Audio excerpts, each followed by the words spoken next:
Because sometimes as well, you know, your parents may not understand what you want to do, and they can actually help, you know, relate to your parents, talk to your parents as well, or just talk to you, you know, so you can figure out a way to talk to your parents. But for me, my mentors are the ones that carried me throughout my journeys, as well as my parents and my friends. You know, without my mentors, I won't be here today.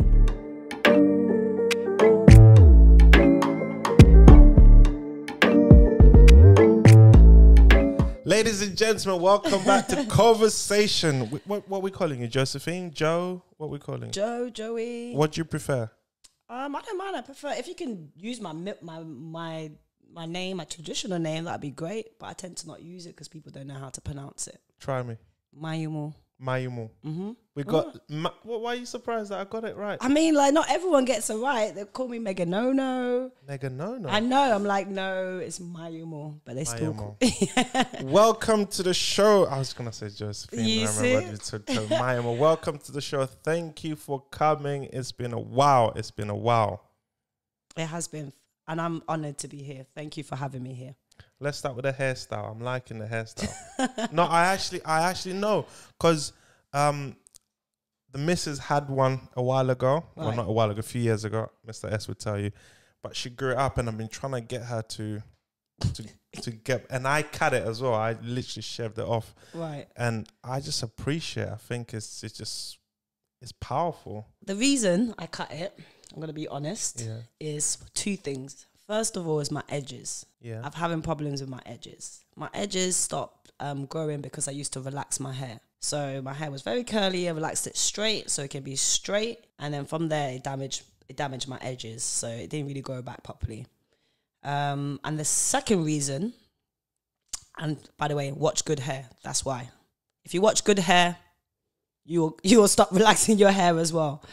So Good Hair is a program? It's a program about relaxer, you know, just people relaxing their hair in general, and why they shouldn't do it because of the chemicals they use. I'm not going to say too much on it, but go ahead and watch it, and you'll find out why you shouldn't be relaxing your hair. Where can they watch Good Hair? I think I watched it. You can stream it online. You can definitely stream it online. Is it a film or a program? It's a documentary.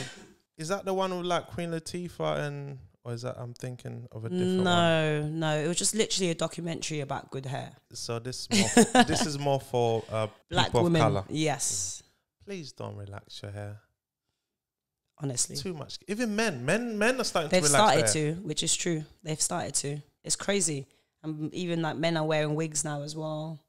Yeah, I've seen it. I've seen it too. But men go and get hair plants and that, which I'm losing my edges as well. Right. So when I got to the barber, they have to keep it one level. I would. You gonna show us? Why are you laughing?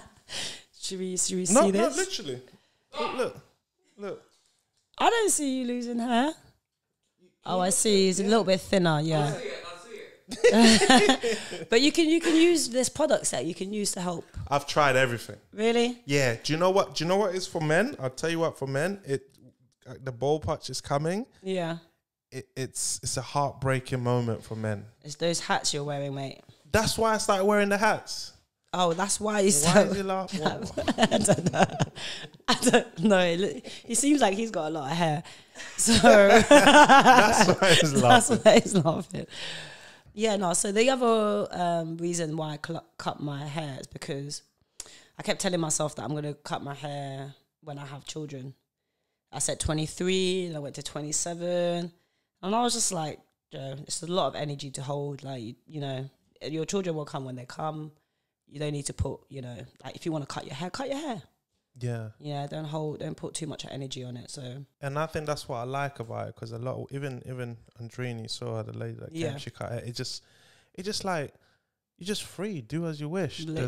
There's no social pressure on it. Like, why you do it? You want to do it. Exactly. And I appreciate that. Do you teach that for the young girls you work with as well?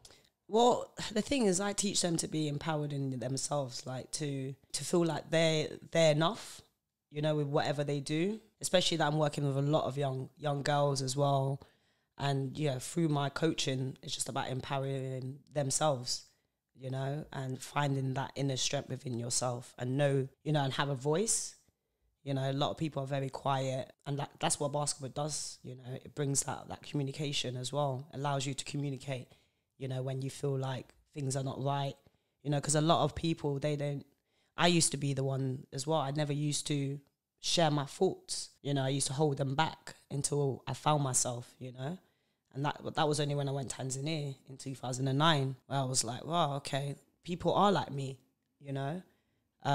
So yeah, I try and incorporate that in the basketball, and that's what basketball really does anyways, in generally, you know, it teaches basic life skills, you know, discipline as well. Like I got that a lot from basketball, from my first ever coach, you know, Zakai. I remember we used to be walking down to go to training. We used to all walk down, we're strolling, and he was riding his car, and he was like, make sure you're not late.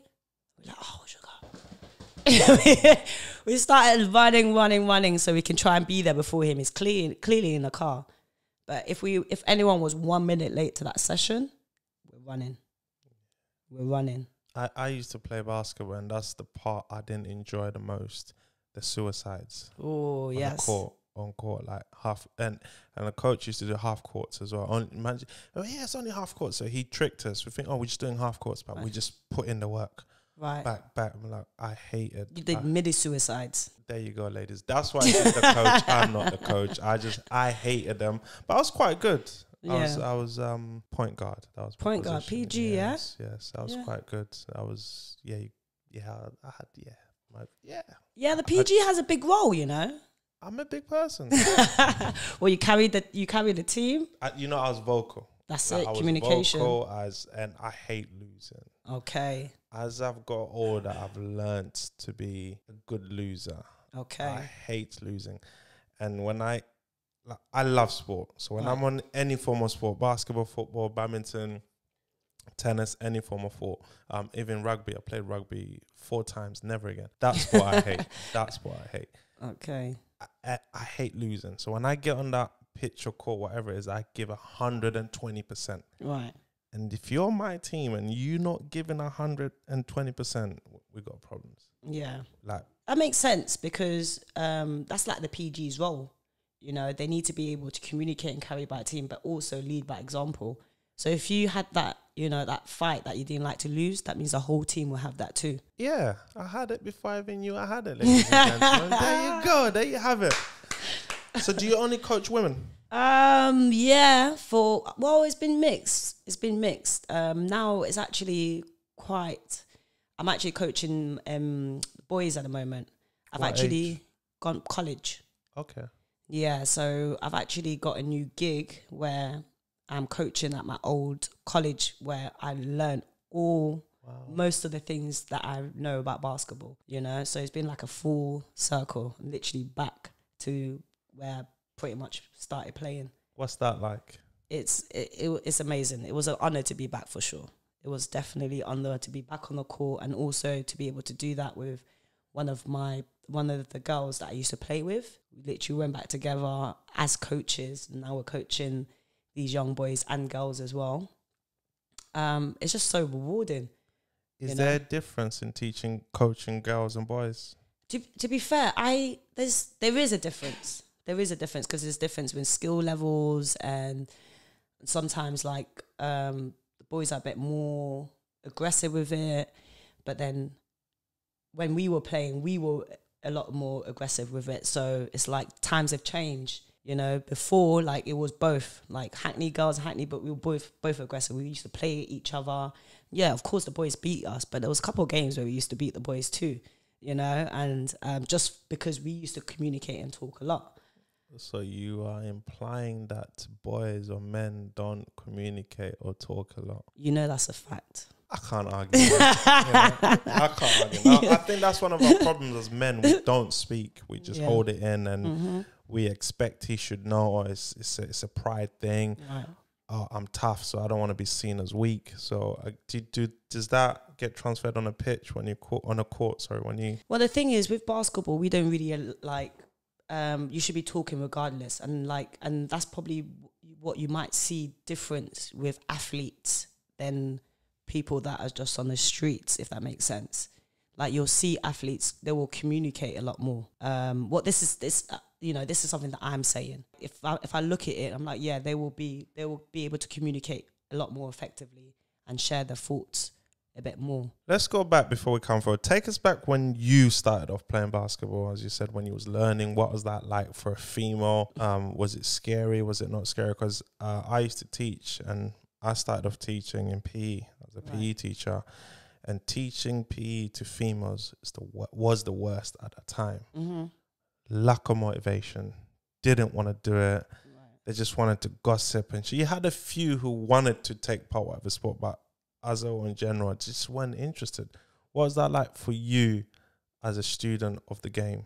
Well, it's like, do you know what? It's actually a fair point, because when I actually started playing basketball, I was in... it was in Haverstock School. I've never played basketball before. Yeah, so I've never played basketball before. It was actually in the school. Haverstock Chalk Farm? Chalk Farm, yeah. So it was Mr. Johnson that taught me how to play. Big up Mr. Johnson, wherever you are. Thank you. Taught me how to make my first layup. And from there, he saw that, I was pretty good. Touching on the point that you're saying, in that school environment, yes, it was frustrating for me as an athlete or someone that wanted to play sports and be with the girls and play. It didn't really happen because all the girls always used to complain about us time of the month. As soon as they might have said it to him, he was like, I don't want to hear it. That's what they used to do to me. Right. But, all right. Yeah. You couldn't say anything. Well, that's the thing. That's the beauty of it. Now, when the girls try and come to me, I'm just like, it's fine. It'll actually be better. It's good for you if you run. Okay. Yeah, it's actually a good thing for them to exercise. It's not bad. They just use it as an excuse. You little kids that I used to teach. No, I'm joking. Well, please, we're going to touch on that, but carry on the story. Yeah, so then from Haverstock, then they were like, oh, Josephine, you're really good. But even prior to that, I used to mainly play with the boys because I didn't have any girls to really play with. Because they were all sitting talking about basketball here, ladies. Just to clarify. It is basketball, guys. Yeah, so I remember. Pause. I remember it was just like me and this girl called Leanne in my whole year, like class that used to play the sport, football, basketball, whatever it was. So I think that really benefited me even because the guys are a lot more tougher anyways. So playing with them kind of helped me physically as well. So anyways, after that, they moved me on to Camden. And that's where I met my first ever basketball coach, Zakai. And he was the one that obviously, taught me all the fundamentals, discipline as well. And he was the one I was mentioning about driving down. He sees us walking. If we're late, we're going to run. But what I loved about what he did is that he made it challenge ourselves. Like, even though suicide's meant to be a suicide, but in my mind, Sorry, ladies and gentlemen, for those who are not very suicide is basically you running from one side to the other. And sometimes you put cones, so you run to the shortest cone, back to base. So that's what we mean by suicide. Just clarify that. And also they've changed it. You're no longer allowed to call it suicide. They're called shutter runs. Yes, that's true. Shutter runs. But yes, that's how you just know things have changed. He kind of like made us love it. Well, I used to love it. I didn't allow myself to seem like it was a punishment. So I kind of tricked my mind. So every time we had to run or make sure you're the first one back, you love doing this. This is what you like to do, And I've always like tricked myself. So even though I'm everyone expects me to be very slow, very fast because of that now. So I would definitely thank you for that. You made me trick my brain. So thank you, Zakai. Always be one of my coaches that I always remember, to be fair. I think that's the first positive story I've heard someone trick their brain. So honestly, I love to run. If you ask any of my girls that I play with, I will, like the fast ones as well. They'll be like, oh, I'm trying to keep up with them, or other people trying to keep up with them. But I'll always be there with them, not too far ahead. What position you play? I'm a 4-5, so a power forward and a 5. So I'm basically a center. Okay, so. No, you wouldn't be against me on the opposition, would you? But remember, you're the point guard. You'll be feeding me the ball. No, I'm actually competitive. I'm talking about going against you. Oh, I'll beat you. Come on. Let's not get this started now. I'll beat you. I've said it here, guys. Ladies and gentlemen, I'm older now. My knees are giving up. I got kids. Sit down. This is it. This is it. So I'm fat now. You see how, guys, I'm tricking my mind and he's making up excuses. You see that? No. Okay. Where's the nearest court from here? Where's the nearest court? No, I'm joking. Now, listen. Like, I challenge you to football. Then you challenge... All right. Challenge me football and I challenge you basketball. Do you know what? I forgot to say and let you guys know. I actually played football and I actually played for Arsenal. Okay. Yeah.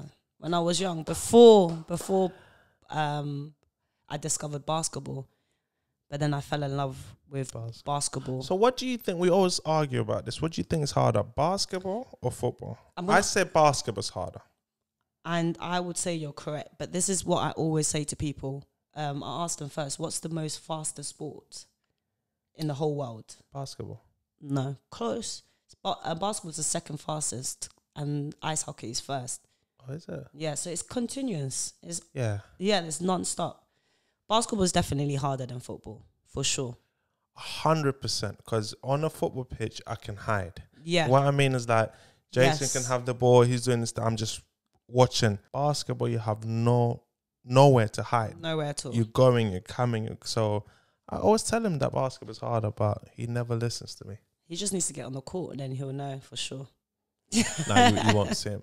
So, yeah, so you learn to trick your brain. Yeah. Then how far did you take basketball? So then, so after playing in Camden, I had great mentors as well that from Haverstock School. We had the Batoilas, the Chris, the Dengs, the Jujus. They all used to play as well. So they used to always follow us to our school leagues and, encourage us. They were coaching. So then they went off to Hackney Community College. And they were like, Josephine, there's a girls program there. So I ended up going to Hackney Community College as well. There was another girl called Ashai, because she grew up around Camden. She was like, yeah, you have to go. So I came and she was there playing. So, and then that's like, that's when I started getting really involved in basketball. My coaches there was Tony Garbaletto and Solomon as well. And so I went there probably a year before I should have. Why you say that? I was training up basically because I was still in secondary school. So I think I was in year 11 and I was going there to train. So I was training there and then I got on an early course, a nutritional course. So then I can compete with the school as well. So you're still a nutritionist now? Yes. So what's your advice on eating McDonald's? Eating McDonald's, don't do it. Don't do it. There you go, ladies. Don't eat McDonald's. Don't do it, guys. Yeah. Don't do it. That's my advice. Do you tell all your friends not to do it? Do you know what? I say the thing is it's not don't eat it. Everything is in moderate. Even things that are healthy for you are quite bad for you as well if you eat it at a large amount of a scale. So if you are going to go and eat McDonald's, don't be eating it every day a week, like 7 days a week. Treat yourself maybe once or something, but it's not something that you're going to be eating consistently. You mentioned you had loads of mentors. Yes. How important is that for someone growing up, or even adults for that matter, trying to achieve what they're trying to achieve, to have mentors? It is so important. So important, because it's someone that you can go to and talk to about anything, what's going on, what's happening, what you want to do. Because sometimes as well, your parents may not understand what you want to do, and they can actually help, relate to your parents, talk to your parents as well, or just talk to you, so you can figure out a way to talk to your parents. But for me, my mentors are the ones that carried me throughout my journeys, as well as my parents and my friends. Without my mentors, I won't be here today. It's not just about, what's going through in your life there and there. It's also what happens after. Like I can call up my mentor and be like, I want to have a conversation with you. And he'll make sure he'll make time for me. My mentors help me move houses. It's not just an emotional thing. It's not just, it's a life. It's life for, forever. Like if you ever need help with anything, you can go with your mentor. They can help you goal setting, have a structure to so you can reach your goals. But also like Zakai, he's still in my life. Like I called him stressed out because I needed to move houses and I just couldn't I didn't know how to do it. He was like, you know, Joe, don't worry, I'm going to come and get you now. Put all his stuff in his car, took 2 trips, you know, those little things. And then the other day as well, not so long ago in the summer, wanted to start this project with 5 Star, but I needed, you know, a coach, a high caliber to help us with this project. Called up my coach and told him about it. I was asking if he can get involved. He was like, why? Like, of course I can, you know? And he did that for me. You know, if it wasn't me, he probably would have never done that. It's important to connect with people. You know, you never know when they can help you with anything. It's just genuinely important to have someone there that you can trust, like when you really need, you know, because we all suffer with a lot, mental health, anything. Sometimes you don't want to go and talk to your friends, but you know you can talk to this person about anything. And that's also Zakai for me, you know. He's just amazing. Zakai, you're just amazing. He is. That's very powerful what you're saying, and I truly believe, because as you alluded to earlier, we men don't speak as well. We hold it in, and you women do speak, but in some cases, a lot of women speak to the wrong type of women. Yeah, you know, like who have not been in that situation, and they give them their advice based on their standpoint of view. Whereas if you had someone else you can speak to who's got more experience on you on life and can see things from a bird's eye view, so to speak, it's more empowering and more powerful.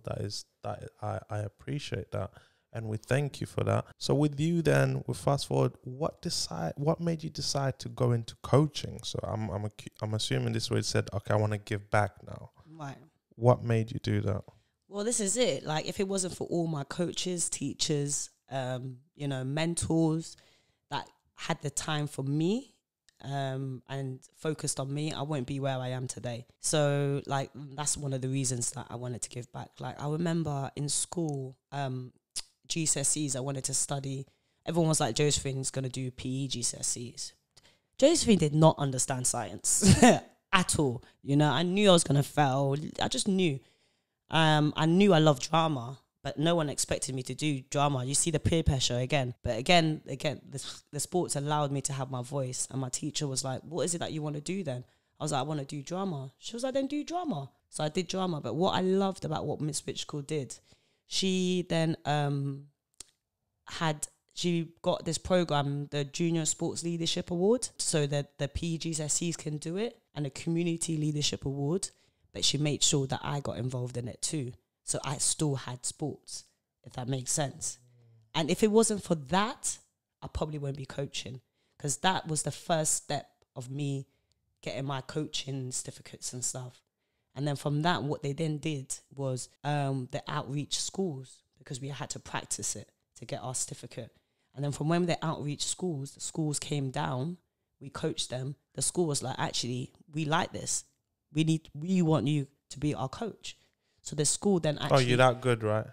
Listen. You're that good. Listen, all I'm saying, I get it all from my coaches and mentors, you know? That's beautiful. Yeah, so from there, I started working.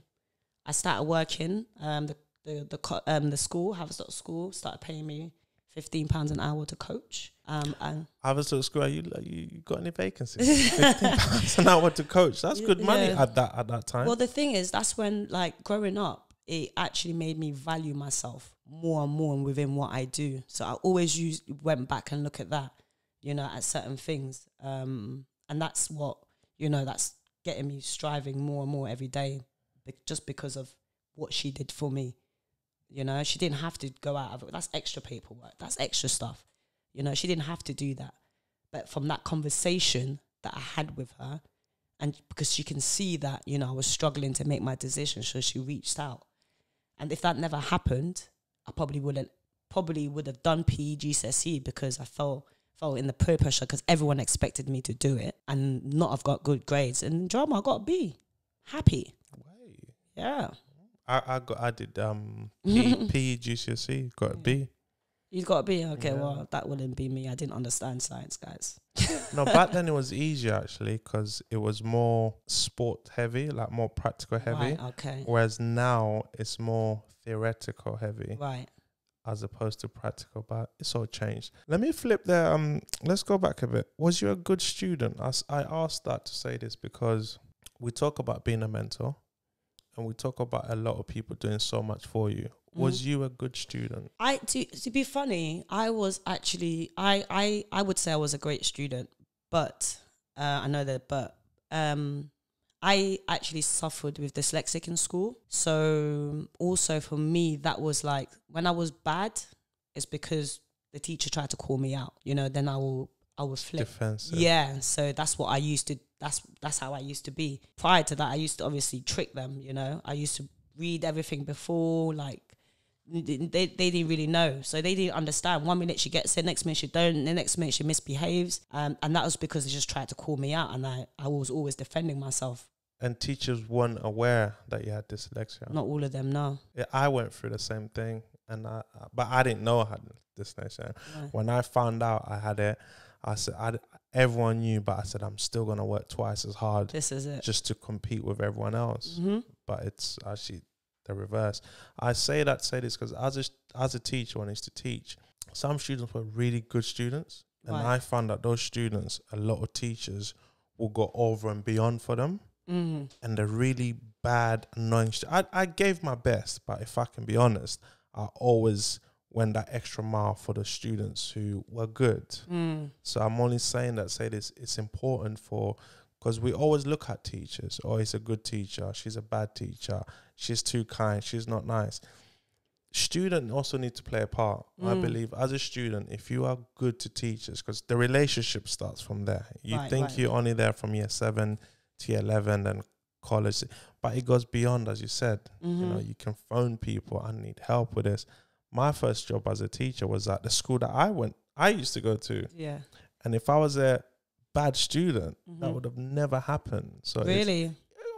Who would want that? But don't get me wrong, like, I did play my part in the school, yeah. I was always getting involved in the sports, so they loved that, you know. I was always the one, I hated bullies. You know, I didn't like people picking on people that couldn't even defend themselves. I'm like, pick on me then. If you want to pick on them, pick on me. So I've always stepped up for people that didn't have the voices then. So maybe they saw that, I'm not sure, you know. But again, like I said, I wouldn't make trouble unless trouble comes to me. And when trouble came to me, I would deal with it. You wouldn't run? I wouldn't run. I never ran. And then afterwards, I would explain to them why this happened. Like when I was younger, you know, some girl tried to throw pens at me, and we're in art. You know, I'm doing art. I'm like, this is my time, you know. I don't have to read, you know. Like, let me enjoy this one lesson where I don't have to, like, you know, force my brain to remember this and do this and remember this is an ad, not, you know, confused. She was still chucking pens at me. Chucking. Remember, Leanne Frog. I remember your last name too. You remember this, yeah? And she carried on. She was like, what are you going to do about it? Or was it, no, my bad. It was Kyra. So what are you going to do about it? So it wasn't Leanne Frog? It wasn't Leanne Frog. Leanne Frog, we apologize. We apologize. Sorry. It was Kyra. And then she asked. Do we know Kyra's surname? I don't actually. I should remember that one because you were trouble, so right? So why come you remember Leanne? Because she was another one. She came in afterwards and she just tried to test me because, I don't know, she got kicked out of a school. She came to Haverstock and I don't know what it was, but we were really clashing because, again, she wanted to feel like something that's important but doing it the wrong way. I was just like, no, don't act like that. Don't speak to that person like that. Don't do that, you know? And then we got an understanding after. I'm not going to lie. I'm not an aggressive person, but she tried to attack me, but I had to show her. So this was Kyra after throwing pens for you? This was Leanne. Leanne. So let's go back to Kyra. Kyra, after she was throwing pens at me. So she got up and actually strangled me on the chair. So I just punched her. She started bleeding. Just punched her? Just punched her. She bleed. I was like hanging off the chair, you know, and I just saw her nose. I saw her nose. I remember it clearly. See the boogers in the nose? No, I didn't see that. It wasn't that close. So I just gave her a little uppercut. Punch. So little that she was bleeding? Yeah, it was, yeah. But it was funny because we got kicked out of the classroom, and then rightly so. Of course, she's bleeding. She's bleeding. Yeah. Was you expected to say, "Go sit down, please, John"? she got kicked out, and then we walked off, and then we sat on the bench, and I was just like, Kyra, why did you do that? She was, I was bored, and I was like, but I told you I was focusing with my work, and she was like, And I was like, Was she leaning down or I head up at this point? I think her head was. joking. I think her head was up. But we were sitting down. But I explained to her why I did it, and I gave her a hug afterwards. And I was just like, just make sure you don't do that again. And she's like, okay. And then from there, we were friends. You know. That is. So she was really that scared of you. Yeah. But she never did that again. She never bullied anyone. I wouldn't either. A little tap, I'm bleeding, of course. Well, she was strangling me. What are you meant to do when someone strangles you? You know what? It's interesting. If I could tell the stories that went on when we were in school, yeah. So now let's fast forward to now, doing what you're doing. What is it like for young females seeing you as a female coaching them and actually knowing what you're doing, and on top of that, you actually care? Yeah, no, they do like it. I do get a lot of respect from the kids, but it is very, very, very challenging at the same time. Like you said, they're all coming up with these excuses why they can't do it, and I'm just like, I'm a female. I'm just like, it's fine. It's actually good for you. So they can't back down with that. Can we touch on that a little bit more? Because I think if there's any teachers out there who's going to watch this, is going to save their lessons, or any coaches out there. Is it scientifically proven that it's actually good for you to exercise while you are on your... Of course it is. What's the correct term? Whilst you're on your menstrual cycle. Menstrual cycle, okay. Yeah, because again, it's a mental cycle, right? You got to pump the blood back around the body. Yeah. You're getting rid of basically dead blood, right? I wouldn't. No, I wouldn't have been surprised. I wouldn't have been... I don't want to pretend, you know.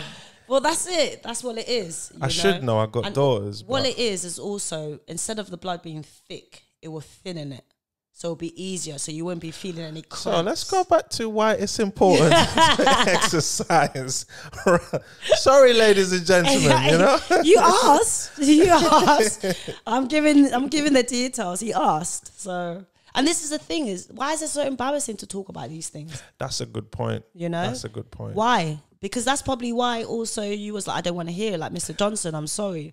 You know? No, because we didn't know how to act. We didn't know, like, it's just the way that they would just got us. Like, okay, fair enough. Yeah, but you as guys, you guys need to be comfortable. It's part of. But the problem was, as a PE teacher, you got X amount of students, and you know these females don't want to do it. Mm-hmm. So if I challenge these females, that's going to be a good 15 to 20 minutes. And the lesson is almost done. It's just okay.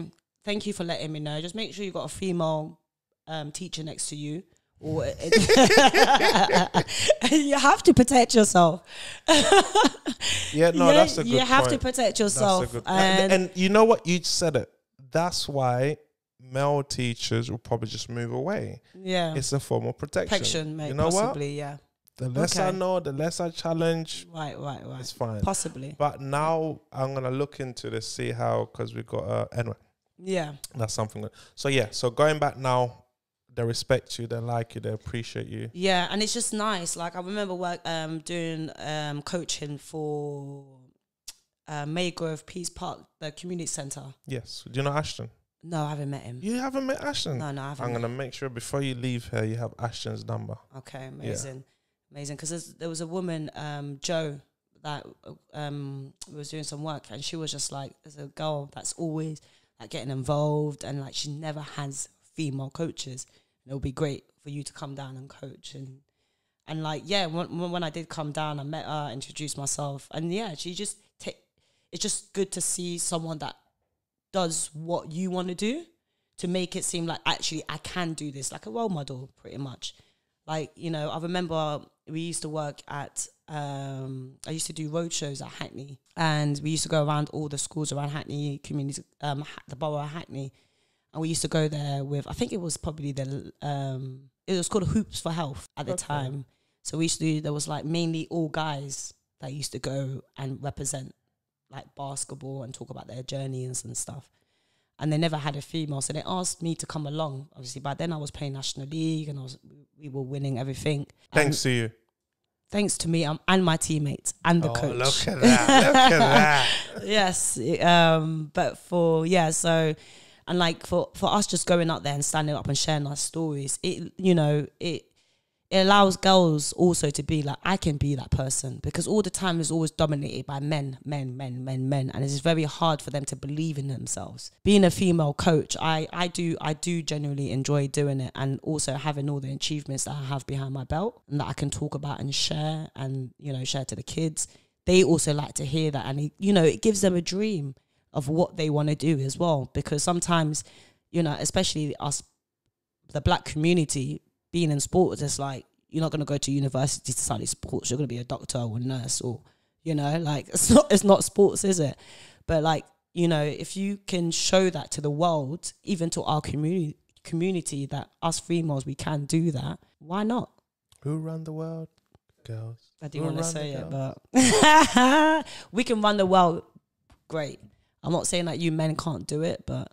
Did you just say that? Yeah, I did. Actually, I believe that. I believe, great. I'm going to say it on record here, I believe females will make better leaders than men. Yeah. And I say that to say this, you just need to look at most households. This is it. Thank you. That's a fair point. Yeah, that's my reasoning behind it. And we're very diplomatic. You can clap. I don't mind. You can clap. You can clap. What? Take him out, please. Take him out. Take him out. No, I said most. I didn't say all, but most. But they do, but they need a good man by them side, though, right? Yeah, but vice versa. Men need a good woman beside them. So we work. But if we just leave both genders to their own devices, I believe women would do a better job than men. I could be wrong, ladies and gentlemen. I could be right, but nevertheless, this is my opinion. That's it. Yeah. I think you're right, though. I think so, too. I believe you're right. Yeah, that's another subject. Yes. So, for let's touch on young black females. Okay. Looking up to you, teaching them, going through what they're going through, and they got you by their side. How important is that to you? Oh man, it's so important. As long as that I'm portraying the right message and they're getting something out of it and they're developing, to me that means everything. Seeing a young woman or young guy or anyone actually, come back to me and say, oh, Coach Josephine, guess what? I got into university. These are my grades. This is what I'm doing. I've started my new business. That to me is I've succeeded, just from that, or telling, just making a layup with the correct footwork. I'm like, I did that, just in little bits. It's like, those are all the praises that I need, seeing them develop, seeing the changes within them, seeing the attitude change, those things are wins for me. I think that's crucial. And I believe a lot of black females, they don't see role models firsthand. They're most likely seeing them on TV. So I think it's important to do what you do and you empowering them. So we thank you for that. Talk us through a fitness regime for basketball. For basketball, like what? Shooting or defense? What kind of fitness? Fitness, stamina. So, stamina. Because basketball involves a lot of running. Okay. And your stamina has to be high. So what's the fitness regime you put these girls through? Because you alluded to earlier that basketball teaches you discipline, communication, teamwork, everything. So, because I believe, regardless how good or bad you are at sports, if you don't have stamina, your performance will deteriorate. Your confidence is lower. Then therefore you just forget it. Okay. My personal opinion once again. But through fitness, we improve everything. Confidence goes up. You make that right pass. You make that layup. Okay. So it all starts at training. And like part of the discipline. Like if you understood the story from the beginning, how I really got fit is by making mistakes. Making mistakes and, learning not to do them again. By what? Running. So that got me fit, right? We was doing loads of suicides. Shuttle runs, sorry. 2021. She's now cancelled. Pretty much. I still use suicide. Shuttles. I still use suicide. Shuttles. I don't conform to certain things. Shuttles. As long as they understand what it means and what it's for. It's true. It's the intentions behind it. Right, intentions has a lot. Yeah. But yeah, so like at practice, how we get our guys really fit is if they don't listen, baseline. What we doing? Shuttle runs. Yeah. When she says baseline, you basically go out there. Either depending what court you go out there, whatever court you're using, the first line of the court, and you just run. Is it full length court or half court? How do you do it? So you run to the free throw line extended. You run back, and then you run to the red line. Then you run back. Then you run to the halfway line, run back, and you repeat the same thing on the opposite side. See, I got it. And then until you get to the end. I'm ready for that one-on-one. Are you got? Yeah. Yeah, you're not ready. No, sorry. Are you sure? Trust me. All right. Do you know what? Make sure we bring all these cameras. So there's proof. No, see, due to insurance, the cameras can't leave the studio. Don't worry. I'll bring my own cameraman then. It's fine. But so a lot of the fitness actually gets done also in practice. But you, as a player, have to go out and do your own fitness too. We don't have enough time. It's like 2 hours, an hour and a half to get your fitness, also your skills. So with fitness, the only way how I implement it into my sessions anyways is every time they're making mistakes, they're not listening, they're not following instructions. That's when I make them like do some running, push-ups, or it might be skill related as well, but they're still running up and down. So it just all depends. But majority of the time is because they've done something wrong. And I don't mind making them wrong because I'm like, look, you guys need to get fit anyways. So I hated basketball training. I really hate, because I just wanted to pick up the ball, dribble, layup, free. I hated the fitness work. It was intense, but it makes sense. I was once fit. Getting there when you was playing basketball, right? Yeah, but I tell you what, pre-season football training, it's a different beast. Right. Yeah, it's a. Is it the same or it's harder? It's harder. Because what? How long is it? A month, 2 months of not playing football? Yeah, 2 months of not playing football. So we got 2 weeks before season starts, and you need to be in shape, because although we say in basketball you do a lot of running, right. But I remember on the football pitch you covering a greater distance. Yeah, but you see your defenders going all the way to the other end. That would never. They will stop at the half and come back. No, not always. But if you look at your wingers. They're everywhere. Look at the midfielders. Yeah. And when I played football, midfielder. I see. Control. But no, preseason football training? No. Right. That's different. But day-to-day basketball training, that's different. Because football, you can hide in football. You do a 5K run under 30 minutes, and after that you go into drills. Well, but wait, is that part of your pre-season 5K? No. This is just on a day-to-day. Oh, pre-season, you going. Okay. Pre-season, you are, pre-season, like I would say 30% of the players will throw up, if not more. That's good. That's how it should be. Yeah. It was intense. It was intense. I don't like that. I don't like that at all. My coach, he used to put I think it was Solomon and Tony, they used to put a bin in the middle of the basketball court for you to throw up. Don't go toilet, because you might just sit there and hide in there, right? Yeah. If you want to throw up in this bin that I'm putting in the middle of the court. No, but it was good though. I almost threw up, but pre-season it's pretty similar as well. Like we pre-season, we don't touch the ball. Yeah. So we won't touch the ball for like about 2 months as well, to be fair. It just all depends. Well, invite me to one of your training sessions with ball work only. I don't want to do no running. No. My knees, I got really bad knees. Excuses again. So talk us through the stages to making it to elite level basketball. What's the first thing they need to do all the way to making it? Let's say a young person out there who wants to make it. What are the stages? Well, From the beginning, first of all, is just know what you want to do. You know, set yourself your goals, and, you know, make sure you've set it so they're achievable, you know, and give yourself a timeline as well. That's just standards, so you know where you're going. You just have to have the work ethic, first of all. You just got to have the work ethic 100%, and just don't give up and be patient within yourself. You're never going to get it right the first time around. On top of that as well is, you know, growing up, I didn't really like film any of my stuff or record anything like that, but I would. Wait, because you had a Nokia 5200? Because I grew up. Don't judge. Leave my Nokia 200 alone. What was it? Sony Ericsson. The banana flip. Yeah, no, not the banana flip. The aerial. Do you remember? Oh, yes. There's a banana. Yeah, the banana flip. Yeah. Do you remember? Yes, I had one of those. Yeah, we didn't have no cameras. That's all right. Yeah.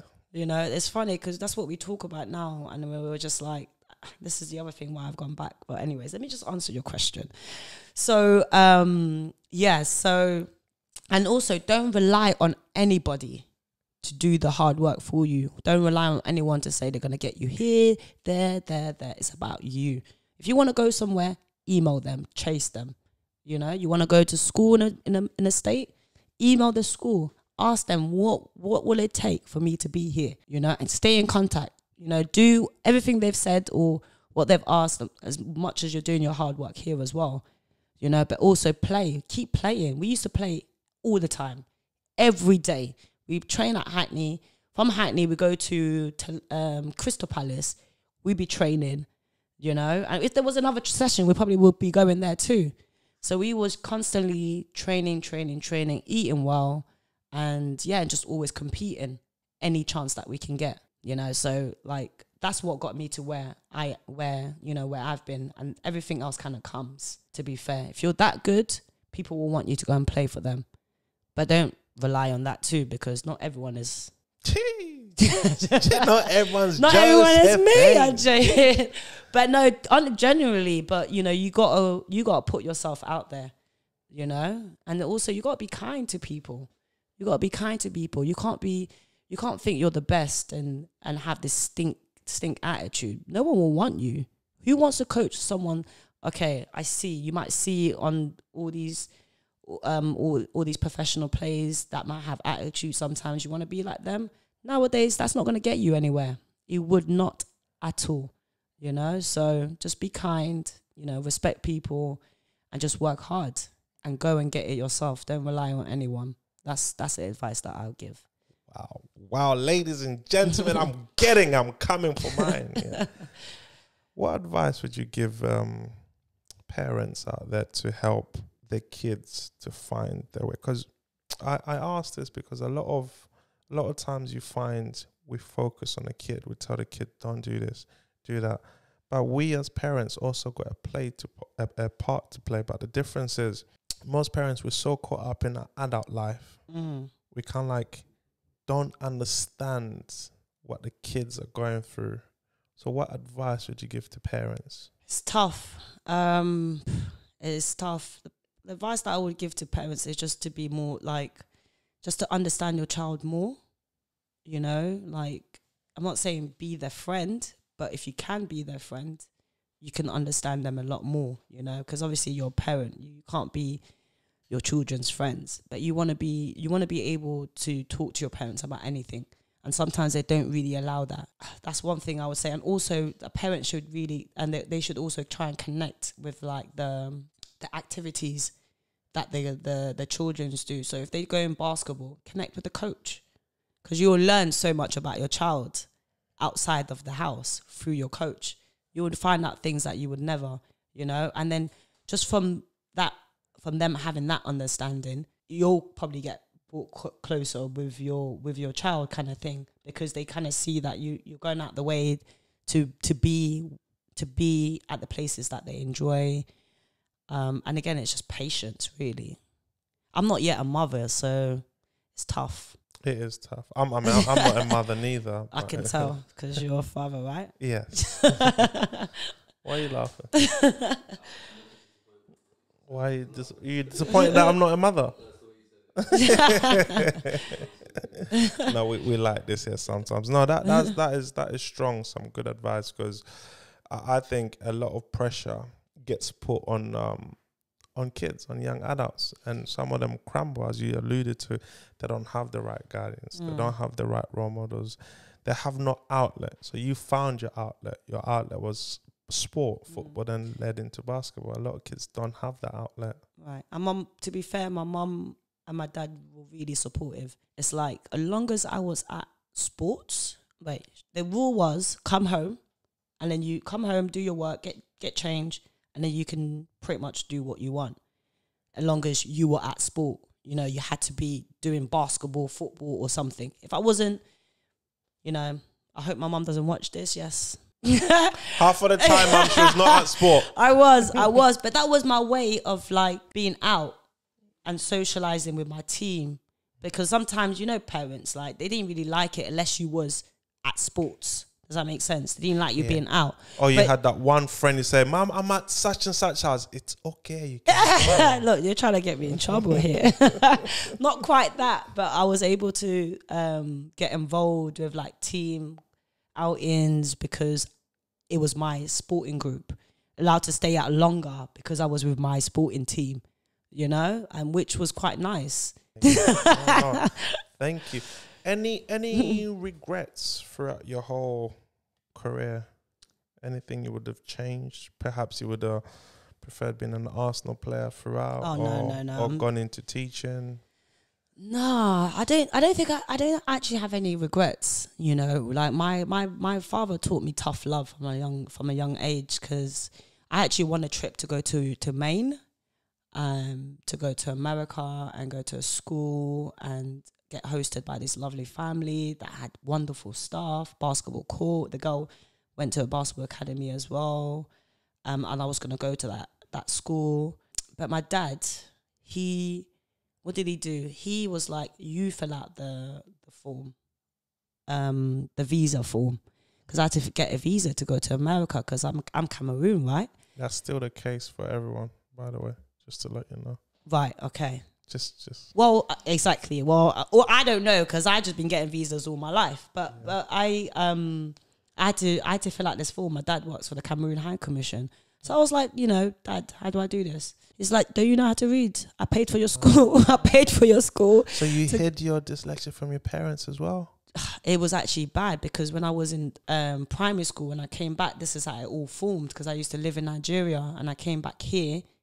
And the school was calling me Maignomo. And I was like, look, they're calling me Maignomo. I was like, so I spell Maignomo for them. So I was cheeky. And then I'm getting in trouble. They're like, no, this is not right. You know, blah, blah, blah. They told my dad. And my dad was like, what's wrong with you? Slap on the head. Like, yeah, because I bet your dad said, dyslexia. What? Dyslexia? This will fix it. They didn't even know. They didn't even know. What is that? They didn't even know. Some British unknown disease. They didn't even know then.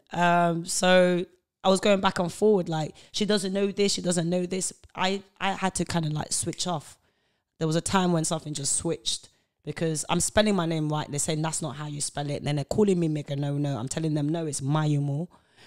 I come home, my dad is like, write your name. I'm like, yo, I know how to write my name. It's the school. But obviously they listen. Obviously she didn't tell her dad, yo. No, okay, yeah. I really didn't. I was just like, you know, Papa said Napala, so me saying that it's not me, it's the school, you know. But I couldn't. He physically listened to this, you know. He listened to everything the school was saying. Wasn't listening to me. So that's why when I went to Haverstock school, I said, don't call me Maignomo. Yeah. Call me Josephine. Yeah, because that's my middle name. So that's how Josephine formed. But yeah, so going back to the story, so basically my dad didn't fill out the form. I was struggling, you know, to fill out the form. He could have filled that out with his eyes closed. I should have never filled it out. I was under 18. How are you getting me to fill out a form where I shouldn't be filling out the form? So this is another thing about parents. But I can't tell you that people will be like, I would hate my father for that. At the time, I might have not liked him, but I actually respect him so much, because ever since, I never asked him for nothing again. It was tough love. I learned to do things myself, even though I was dyslexic.